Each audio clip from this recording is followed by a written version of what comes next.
If you experience energy depletion and you want to know how to have more sustainable energy throughout your day, this video is for you. My name is Carolyn Yakopich. Welcome to my YouTube channel. Today I'm going to share with you 4 ways that work for me that have helped me to have more sustainable output of energy when I am feeling like I don't have a lot to give, when I'm feeling exhausted and depleted internally. And this has really helped me to show up in a completely different way where I'm able to sustain the output and continuously show up. And so what we want to look at first and foremost is our nervous system.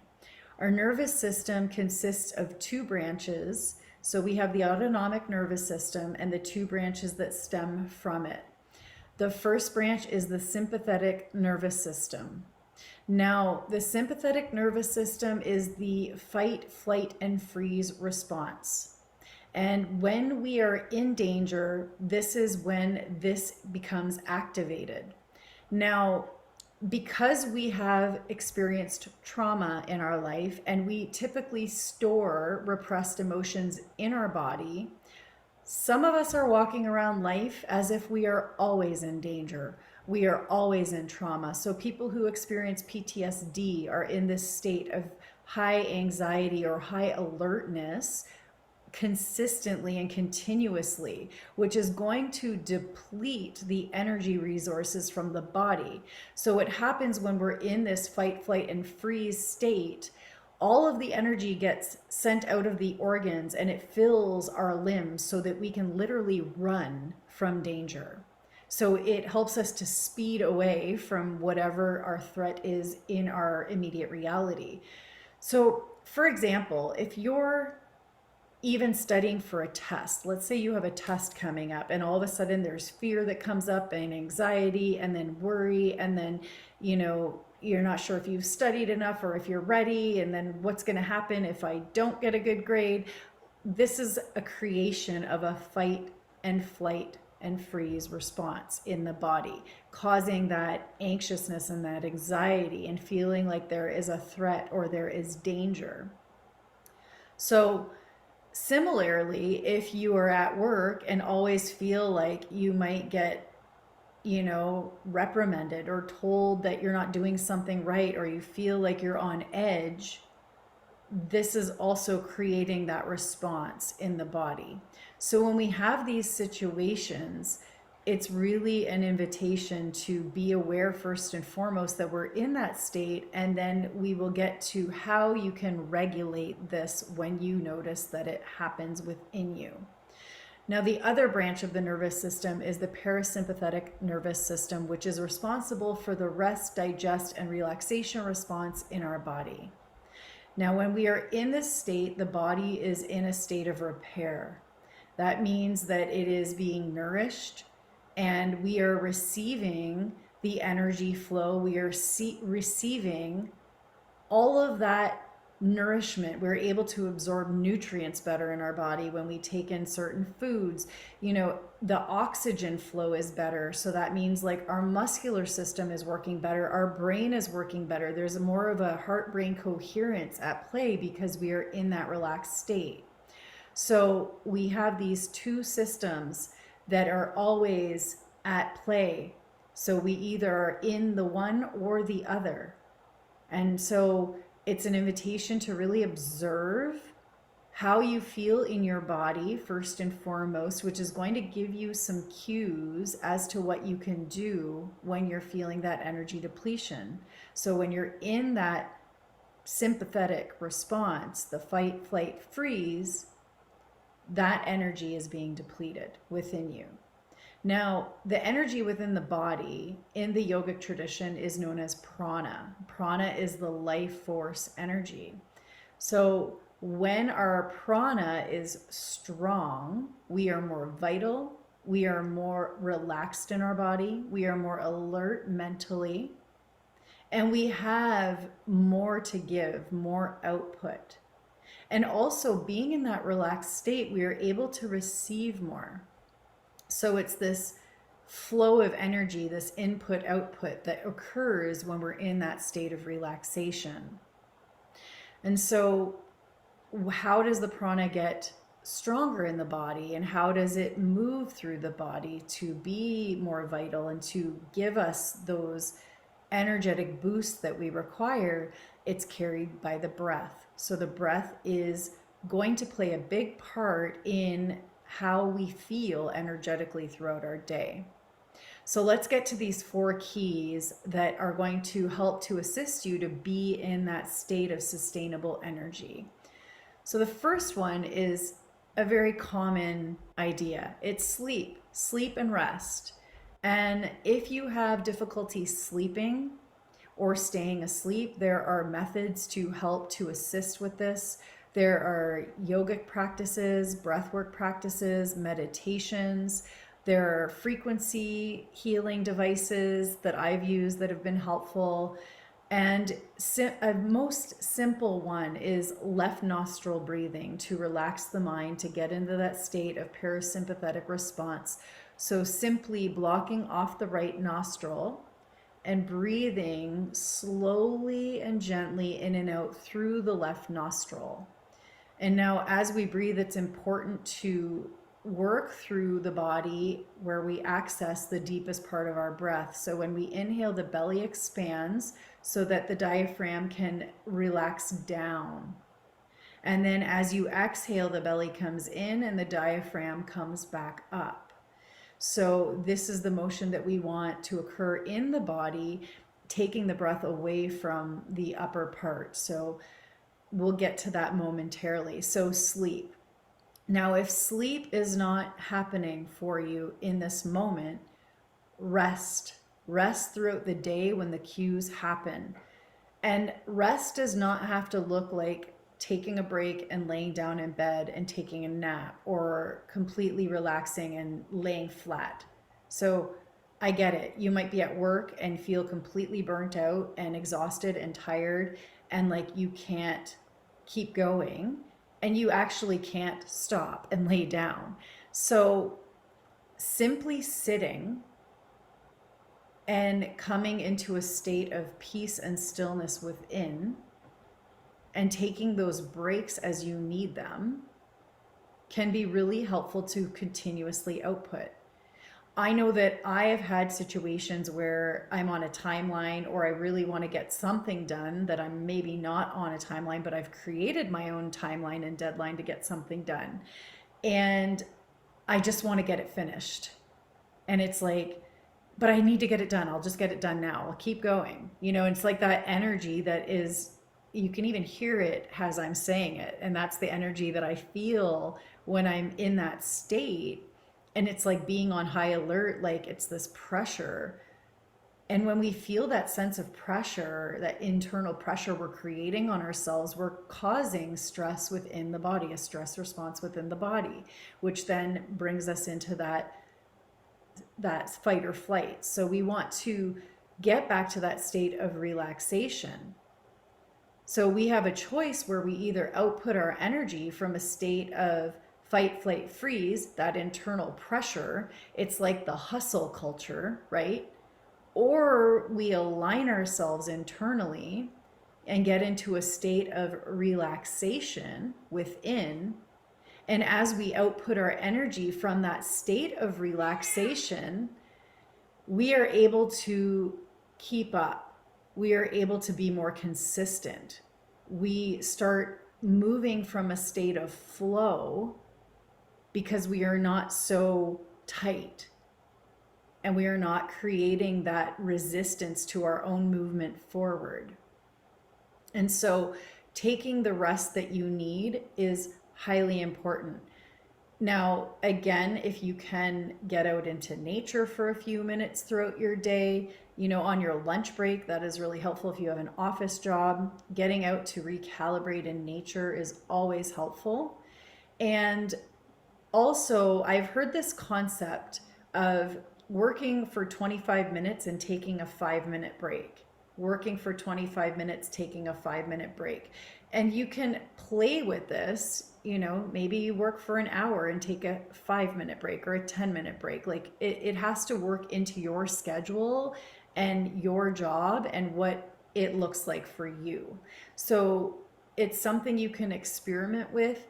The key is that you are taking rest for yourself and you are making an effort to create a rhythm for your sleep. Okay, so having an internal rhythm and catching the cues at night when your body is feeling like it's time to go to bed, listening to the cues, getting yourself in bed. And another aspect is when you're in bed and you're ready for sleep, if you pick up your phone or you turn on the TV, if you have TV in your room, you are starting to bombard your system with images and sound and information, which can then turn everything back on. So this is going to lead me to the next key, which is what you consume.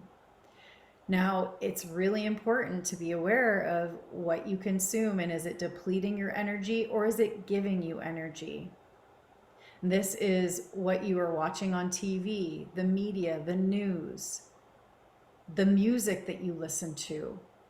If you are continuously bombarding your system with negative images, negative imprints, negative information, and then it starts to make you feel not good inside, depressed, sad, angry, frustrated.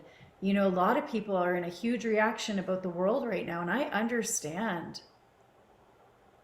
And there's a deeper teaching within that when we work on ourselves and we heal ourselves, we are playing our part to heal the rest of the world. Because when we are triggered by what's on the outside, it's an invitation to look inside. Because that means we are holding whatever that emotion is in our own consciousness. And so to work to release that trigger will be helpful to then not be triggered by the outside world and to be in that empowered state and to be an example of the inner peace. So what you consume, paying attention to how it makes you feel. Does it make you feel depleted? Does it make you feel negative emotions, negatively perceived emotions, survival emotions? Now that's the key. Are you feeling survival or are you in thriving?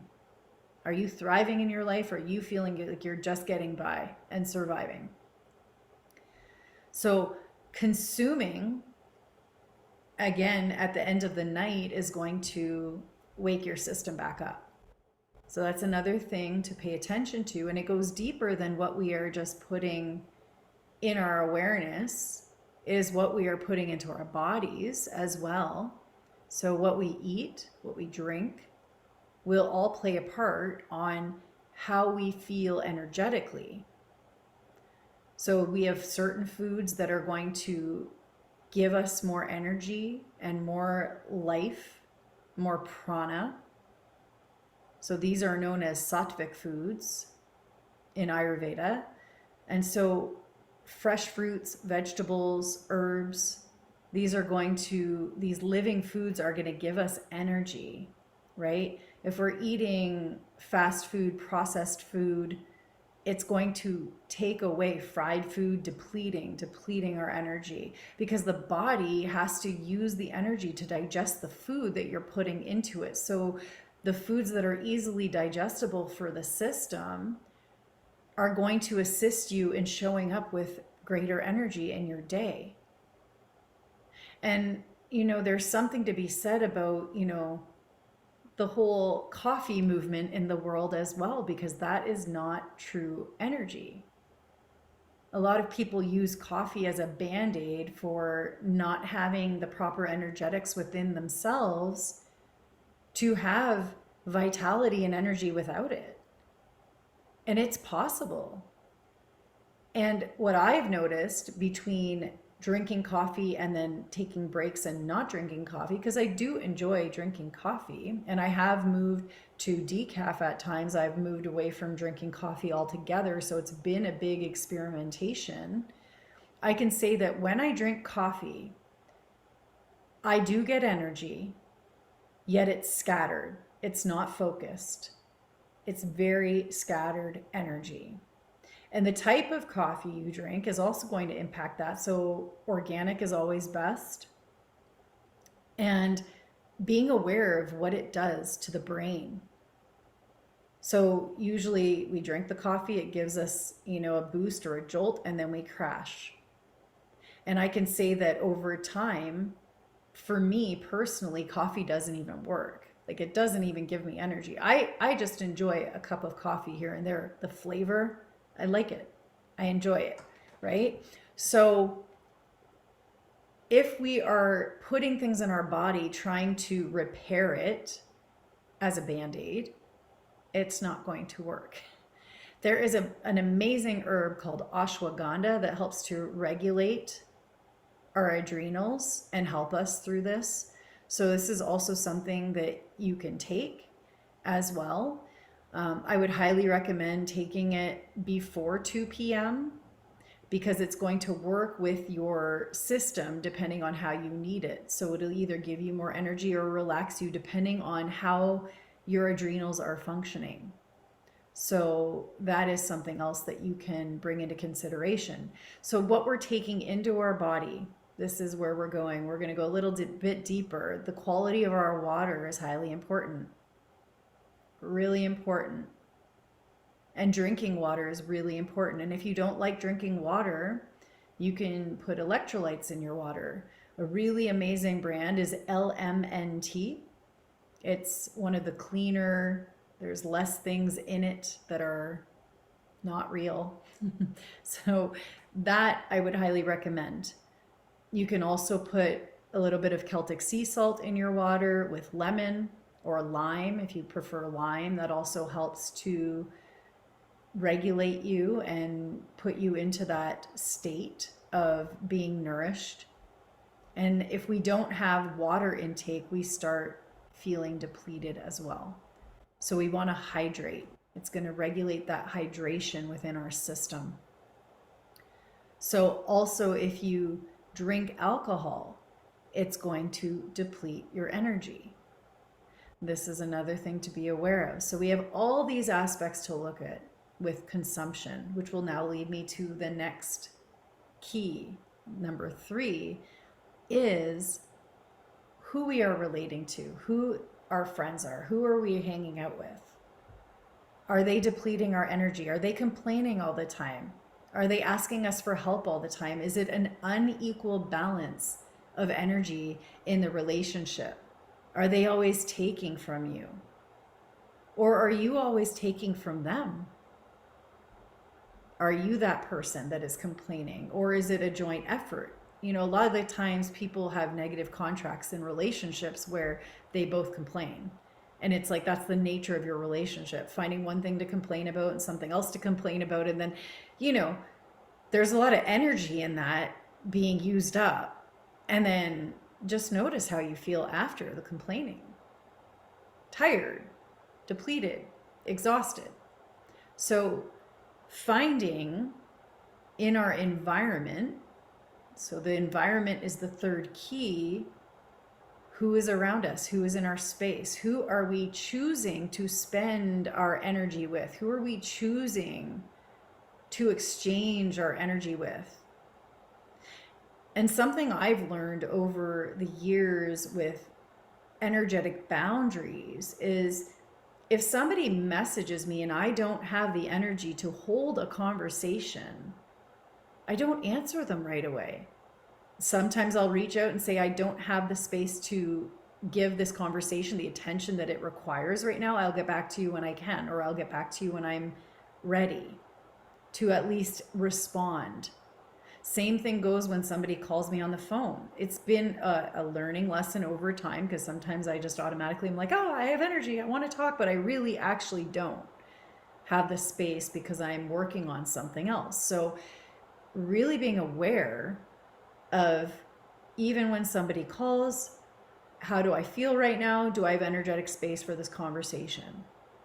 And this will help you to create those energetic, it's like energetic maintenance for yourself so that you have that more sustainable energy. So you're really tuning in and fine tuning your sensory system to understand when you have the energy for something so that you can continuously output and then rest when needed, output and then rest when needed, right?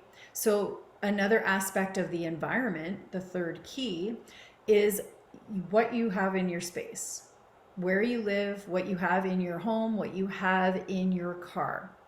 And if you have a lot of clutter all around, I'm going to tell you, you're holding energetic space for every single object in your home.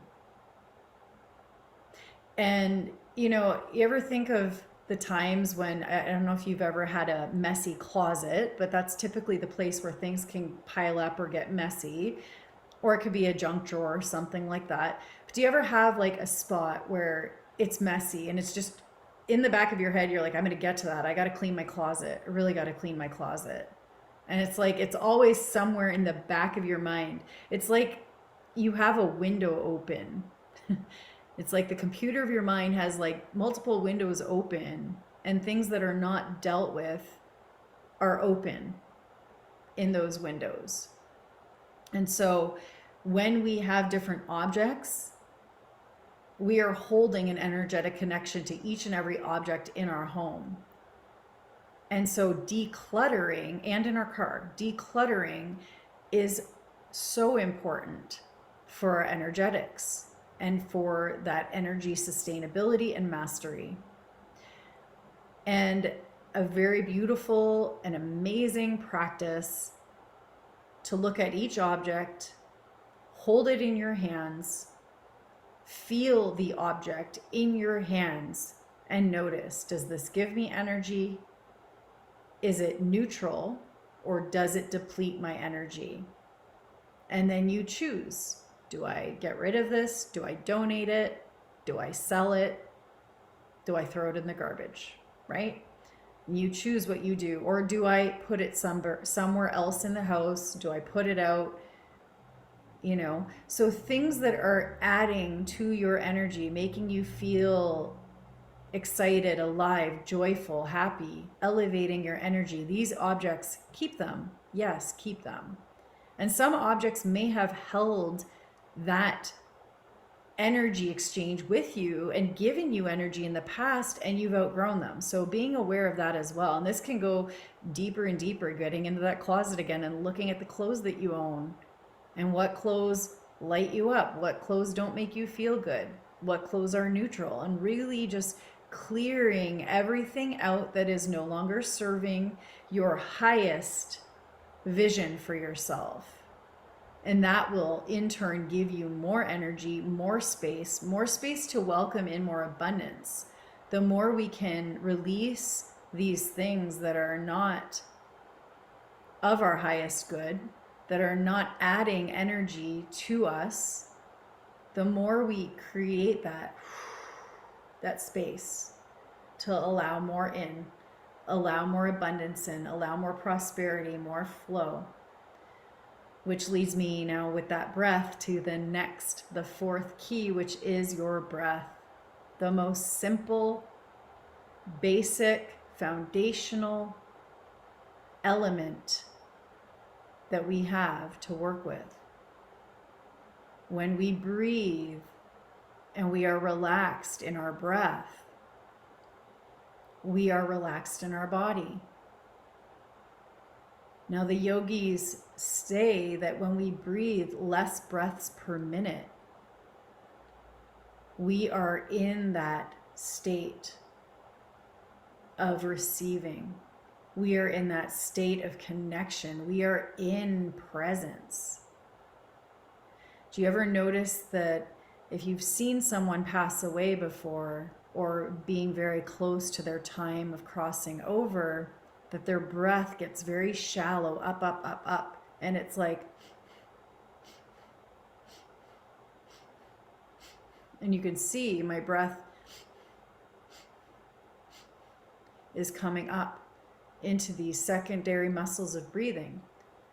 And so this happens over time to everyone who experiences trauma, everyone who experiences stress, everyone who experiences that fight or flight response. The breath will start to go up, up, up, up, up, up, up, and then we are holding the tension. And that's where a lot of this tense neck comes from, tense shoulders, you know, feeling very tight up here because we're overusing muscles and we're using them incorrectly because these are secondary muscles, which means that we want to bring the breath down into the belly. And so the key is to inhale through the nose, let the belly expand, and then you exhale and the belly comes back in. As you inhale and the belly expands out in all directions, the diaphragm, which is the main muscle, primary muscle of breath, moves down. As you exhale and the belly comes in, the diaphragm comes back up. So this is where we want to go. We want to start to retrain ourselves to breathe properly. And the longer your exhale is, the more relaxed you will be. So you can start to play with that with your breath. And if you'd like more guidance on how to get into that state of relaxation with your breath, I will post a link to another video below where I teach this method, and you can be in your breath practice with me and just be guided and then use it on your own time. And it's a way that you can regulate and self-regulate throughout your day. So once you do the practice and you learn it, you continuously do it. I can share a little situation. It wasn't very little, but it was a situation I've had in my life where I used to have panic attacks. I would have anxiety to the point where I would panic, and then I would actually get to a point of passing out. And I believe I tell this story in that video. And so what I did was I learned, relearned, and unlearned. So I unlearned the incorrect breath pattern, that state of anxiety. I started to be more aware. I would watch my system, what was happening when I went into that panic. And then I would go directly to my breath and see where it was. And it was always holding it or shallow and feeling very tight. And so in that moment, it was that invitation to relax, to bring my breath down. And so this was a training, a gradual training. And then I actually took that breath, that long, deep yogic breath, and I took it and I did it every day, 10 breaths. That was my commitment to myself, 10 breaths. One hand on my heart, one hand on my belly, relaxed in my body. And you can do it laying down if you want as well. And focused on proper breathing. This is something I still continue to do before I go to bed. I lay down in bed, and if I'm having trouble to really wind down and relax my mind, or if I'm overthinking, I put one hand here, and even that gesture alone starts to regulate. It's telling your body it's okay to relax. It's okay to let go. Connecting in with your belly where all the emotions are stored, and connecting in with your heart to allow yourself to open to that state of peace and relaxation within yourself, to trust your own body and the messages that it's giving you. So as a recap, the 4 keys to sustainable energy. Number 1 is sleep and rest. Number 2 is what you consume. Media, news, music, movies, your food, what you drink. Number 3 is your environment, the people that you relate to, the friends you hang out with, who you choose to spend your energy and time with, and your environment in your home, in your car, in your office, and all of the objects that you are holding space for. Does it give you energy? Does it take your energy away? That is the question. And then the 4th key is your breath. Coming into the self-regulated state by commanding your breath through your mind and telling your body what to do, and using your own internal guidance system to recalibrate. So thank you so much for joining me today. If this video was helpful, Please subscribe to my YouTube channel, like this video, and I will be back here very soon with more updates and more videos like this.